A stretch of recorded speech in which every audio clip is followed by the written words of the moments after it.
Ketua DPR RI Puan Maharani mengimbau masyarakat dan pihak-pihak lainnya lebih cermat menanggapi revisi UU TNI yang baru disahkan pada pekan lalu. Puan Maharani meminta agar setiap orang membaca dengan teliti isi dari UU tersebut sebelum mengambil tindakan atau menyuarakan protes. Hal itu disampaikannya merespons masih adanya penolakan terhadap pengesahan revisi UU TNI kekinian, sejumlah mahasiswa Universitas Indonesia, UI, yang menggugat Undang-Undang UU TNI ke Mahkamah Konstitusi, MK. Pertama, ini baru selesai disahkan, kemudian penomorannya pun baru selesai dinomorin. Jadi tolong baca dahulu secara baik-baik isinya, apakah kemudian isinya itu ada yang tidak sesuai, apakah isinya itu kemudian ada yang mencurigakan. Apakah isinya itu memang tidak sesuai dengan yang diharapkan, kata Puan di Kompleks Parlemen, Senayan, Jakarta, Selasa, 25 Maret 2025. Puan mengingatkan bahwa jika setelah membaca isi UU TNI tersebut ternyata tidak sesuai dengan yang diharapkan atau ada hal-hal yang perlu diprotes, barulah tindakan atau protes dapat dilakukan. Namun, ia menekankan pentingnya untuk tidak terburu-buru bertindak tanpa pemahaman yang jelas. Jadi kalau kemarin yang beredar itu memang tidak sesuai dengan yang diharapkan, dan apa yang sudah diputuskan itu memang tidak sesuai diharapkan, barulah kemudian melakukan tindakan-tindakan yang memang harus diprotes. Namun kalau kemudian belum baca, tolong baca dahulu, ujar Ketua DPP PDIP itu.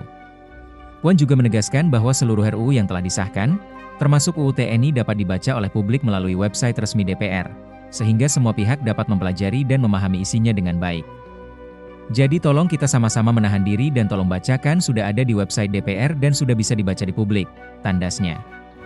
Sebelumnya, Kuasa Hukum Mahasiswa Universitas Indonesia, UI, Abu Rizal Biladina mengungkap alasan dibalik dilayangkannya gugatan Undang-Undang UU TNI ke Mahkamah Konstitusi. Diketahui terdapat 9 mahasiswa UI yang melayangkan gugatan kepada MK terkait UU TNI yang belum lama ini resmi disahkan oleh DPR RI, di mana 2 diantaranya menjadi kuasa hukum dari para mahasiswa ini, termasuk Rizal sendiri. Rizal menegaskan gugatan ini dilayangkan mahasiswa UI karena merasa pemerintah selama ini telah kelewat batas dalam mempermainkan rakyat. Terlebih Rizal merasa selama ini rakyat Indonesia dari berbagai lapisan telah menyuarakan aspirasinya tentang polemik RUU TNI. Namun nyatanya berbagai aksi demonstrasi dan suara masyarakat sipil tak didengar oleh pemerintah hingga RUU TNI ini resmi disahkan menjadi UU TNI. Hal inilah yang kemudian membuat 9 mahasiswa UI ini merasa kesal dan memutuskan untuk melayangkan gugatan UU TNI ke MK. Rizal menuturkan, yang digugat ke MK ini adalah uji formil dari UU TNI yang telah disahkan oleh DPR. Sebagai informasi, DPR RI telah mengesahkan revisi Undang-Undang Nomor 34 Tahun 2004 tentang Tentara Nasional Indonesia, TNI, menjadi UU.